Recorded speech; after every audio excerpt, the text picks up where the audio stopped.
Alam nyo, ito kagandahan sa damit ko, di ba? Anong maganda sa damit mo? Ay, di double purpose pag wala kang tissue. Walang tissue.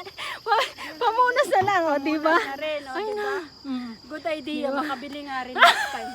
Kurtina lang namin to, tinabas ko. Yung damit ni Sis maganda.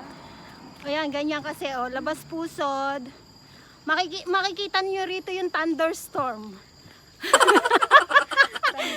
Yes, thunderstorm ni Inday.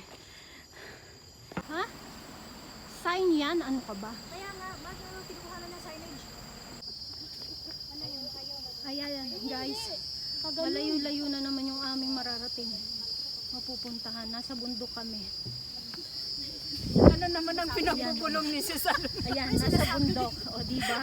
Binibidyo kami ni Sis Alma, binibidyo ko din siya.